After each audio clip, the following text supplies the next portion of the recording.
नमस्कार, मी श्रीकांत उमरीकर. आपण पाहतात अनलायझर. लाईक करा, शेअर करा, सबस्क्राईब करा. राज्यसभेची निवडणूक झाली. एकूण 37 जागांसाठी ही निवडणूक होती. 26 जागा तर आधीच बिनविरोध आलेल्या होत्या. 11 जागांसाठी निवडणूक होऊ घातली होती. त्याच्यामध्ये ओडिसामध्ये निवडणूक झाली, प्रत्यक्षामध्ये बिहारमध्ये झाली आणि हिमाचल प्रदेश हरियाणामध्ये झाली. बाकीच्या सगळीकडचे तर उमेदवार बिनविरोध आलेले होते. सगळे ही गोष्ट सांगत होते की राहुल गांधींचं नेतृत्व हे नालायक असल्यामुळे त्यांच्या आमदारांचा त्यांच्यावरतीच विश्वास नाही. त्याचा सगळ्यात मोठा पुरावा म्हणजे बिहारमधले त्यांचे 6 आमदार निवडून आलेले. त्यांनी राहुल गांधीला भेटले, त्यांच्यावर फोटो आला, त्यांनी त्यांच्या अधिकृत ट्विटर हँडल एक्सपोस्टवरती तो फोटो टाकला आणि ते तिथून उठले. बिहारमध्ये पाटण्याला आले आणि त्याच्यातल्या 3 जणांनी ॲब्सेंट राहिले. म्हणजे खरं तर बिहारमधल्या त्यांचा काँग्रेसचा नव्हता अधिकृत उमेदवार, राजदनी उभा केलेला होता. त्याला 41चा कोटा मिळेल इतकी मतं होती. बरोबर त्याच्यातल्या 3 जणांना अनुपस्थित राहायला सांगून ते 41चा कोटा आला 38 वरती. म्हणजे तो पहिल्या राऊंडमधून डिस्क्वालिफाय झाला. NDAचा जो शेवटचा उमेदवार होता उपेंद्र कुशवाहा, त्याला 30 मतं पडली आणि ह्यांना 38 मतं पडली. दोघे डिस्क्वालिफाय झाले कारण की 41 पेक्षा कमी आहेत म्हणून. आता दुसऱ्या नंबरची मतं मोजायची. दुसऱ्या नंबरची मतं कोणाशी मोजली जातात? ज्याला जास्त सगळ्यात मतं आहेत आधीच्या त्याला. ह्याच्यातला सगळ्यात मोठा ज्याला मतं मिळाली ते होते स्वतः तिथले मुख्यमंत्री सध्या असलेले नितीश कुमार, 44 मतं. भाजपचे अध्यक्ष असलेले नितीन नवीन, त्यांना 44 मतं. बाकीचे त्यांना 42. आणि ह्यांच्यावरची जेव्हा मतं मोजायची वेळ आली तेव्हा ह्यांच्या मतपत्रिकेवरती 2 नंबरची मतं सगळी उपेंद्र कुशवाहाला होती. आणि त्या 2 नंबरच्या जीवावरती उपेंद्र कुशवाहा निवडून आले. म्हणजे 5च्या 5 जागा NDAकडे गेल्या. केवळ पराभव एवढा मुद्दा नाहीये. काँग्रेसची मिसमॅनेजमेंट कशी आहे किंवा इंडिया आघाडीची किंवा त्यांच्यामध्ये आपसामध्ये सुसंवाद कसा नाही. अजून याचं एक क्लासिक उदाहरण म्हणजे ओडिशामधलं. 4 जागा होत्या.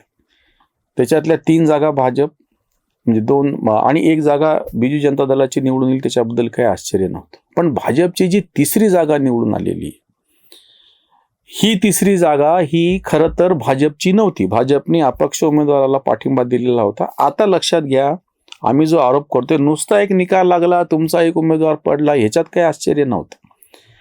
पण बिजू जनता दलाच्या आमदारांनी तक्रार अशी केली होती की काँग्रेस बरोबर युती का केली. आणि त्यांना जो काँग्रेस वर्षानुवर्ष आपण त्याच्या विरोधामध्ये लढत होतो त्याच्याबरोबर युती का करायची. आणि दुसरीकडून उलट काँग्रेसच्या आमदारांनी तक्रार केली की बिजू जनता दलाबरोबर युती का केली, कारण की आपण तर त्यांच्या विरोधात होतो. ह्याच्यात भाजप राहिला बाजूला. हे जे एक तर मुळात बिजू जनता दल हा इंडिया अलायन्सचा भाग नाही. स्थानिक पातळीवरच्या लोकांचा विरोध असताना सुद्धा केंद्रीय नेतृत्व हे जे सगळे दरबारी राजकारणी आहेत, KC वेणुगोपाल सारख्यांवरती जो आरोप बाकीचे काँग्रेस कार्यकर्ते करतात. ओडिसामधले माजी प्रदेशाध्यक्ष राहिलेले मोहम्मद म्हणून त्यांची मुलगी आता आमदार आहे, त्यांनी आत्ताच काँग्रेस सोडताना जो आरोप केलेला होता की मला भेटायला पण वेळ देत नाहीत. राहुल गांधींच्या भेटीसाठी ते कितीतरी दिवसांपासून प्रयत्न करत होते, त्यांना भेट मिळाली नाही. शेवटी त्यांनी कंटाळून पक्ष सोडला, तरीही कोणी लक्ष दिलं नाही. त्याचा परिणाम तुम्हाला आता दिसतो आहे. इथे काँग्रेसच्या उमेदवाराचा पराभव झाला. आणि तिसरं जे उदाहरण आहे ते हरियाणातलं. 2 जागा होत्या. एक भाजपची जागा होती, भाजपची निवडून आली. दुसरी जी जागा होती काँग्रेसची निवडून येऊ शकत होती. पण त्या हरियाणामध्ये तेव्हापासून म्हणजे विधानसभेच्या निवडणुकीपासून ही बोंब चालू आहे. लोकसभेला अतिशय चांगल्या अशा जागा मिळालेल्या होत्या.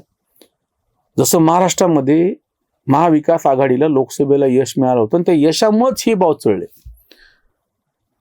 म्हणजे यशामुळं एखाद्याची नीती पूर्णपणे फिरून घ्यावी अशी 2 उदाहरणं घडली. एक तर हरियाणा आणि दुसरं महाराष्ट्र. लोकसभेत मिळालेलं चांगलं यश काँग्रेसला आणि इंडिया आघाडीला पचवता नाही आलं, कायम ठेवता नाही आलं. त्याही ठिकाणी विधानसभा हरली, याही ठिकाणी विधानसभा हरली. आणि आता हे कमी पडलं म्हणून की काय, या ठिकाणी 1 जागा काँग्रेसची येऊ शकत होती महाराष्ट्रातली, ती त्यांनी शरद पवारच्या झोळीमध्ये टाकली. यांचं खातं शून्य. हरियाणामधल्या अंतर्गत सगळ्या राजकारणामुळे तिथं तर खुलेआम आरोप झालेले होते, पण ते ऐकलं नाही, त्याच्याकडे लक्ष दिलं नाही. त्याच्यामुळे आता ही राज्यसभेची जागा गेली. म्हणजे एकूण ज्या 11 जागी निवडणुका झाल्या त्यातल्या फक्त 1 जागा भाजपेतर पक्ष, इंडिया आघाडी पण म्हणत नाही कारण की बिजू जनता दल हे इंडिया आघाडीचा भाग नाही, फक्त एक जागा त्यांना जिंकता आली. 10च्या 10 जागा भाजप प्रणित NDAने जिंकली. संपूर्ण 37च्या 37 जागेचा विचार केला तर 24 जागा ह्या NDAने जिंकलेल्या आहेत आणि काँग्रेस प्रणित इंडी म्हणा किंवा इतर म्हणा या सगळ्यांना मिळून 13 जागा मिळवता आलेल्या आहेत. सत्ताधारी पक्ष इतका जागरूक आहे की सरत्या राज्यसभेमध्ये त्यांच्या ज्या जागा होत्या त्याच्यापेक्षा 6 जागा NDAने जास्त जिंकलेल्या आहेत. म्हणजे मागच्या राज्यसभेमध्ये ह्या ज्या सगळ्या जागांवरती निवडणुका झाल्या याच्यामधले आधीच्या पेक्षा आताचे निकाल बघितले म्हणजे काल यांच्याकडे 18 जागा होत्या तर आज 24 झालेल्या, 6 जागांची वाढ झालेली. आपोआपच 6 जागांचं त्यांचं नुकसान झालेलं आहे इंडिया आघाडी. काँग्रेसची तर आता अशी बोंब झालेली आहे की काँग्रेसच्या एकूण खासदारांची संख्या 25 इतकी भरली तरच विरोधी पक्ष नेतेपद हे मल्लिकार्जुन खडगे यांच्याकडे राहू शकतं. आता हे सगळे जे अधिकृतरित्या निकाल जाहीर होतील आणि पुन्हा जेव्हा आकडेवारी येईल, एखाद दुसरा जरी यांचा खासदार इकडे तिकडे गेला, राजीनामा दिला, काही झालं तरीही खडगेंचं अधिकृतरित्या राज्यसभेतलं विरोधी पक्ष नेतेपद संपुष्टात येऊ शकतं. म्हणजे कालपर्यंत तुमच्याकडे लोकसभेतलं विरोधी पक्ष नेतेपद होतं ते या निवडणुकीमध्ये म्हणजे 2024च्या निवडणुकीमध्ये प्राप्त झालं तर राज्यसभेतलं जायची वेळ आली. ह्याच्यातला दुसरा परिणाम जो असा संभवतो त्याच्यामुळे हे निकाल म्हणजे एकूण 37 पैकी 24 त्यांना मिळाले आणि 13 यांना मिळाले असे नाही आहेत. फक्त आता ज्या 5 राज्यांमध्ये निवडणुका होतात, पुदुच्चेरी छोटे म्हणून आपण बाजूला ठेवू, जे 4 राज्य जिथे आता निवडणुका होऊ घातलेल्या ह्याच्यामध्ये पश्चिम बंगालमध्ये निवडणूक होत्या, त्या ठिकाणी ममताने बिनविरोध निवडणूक करून घेऊन यांच्या तोंडाला पानं पुसली.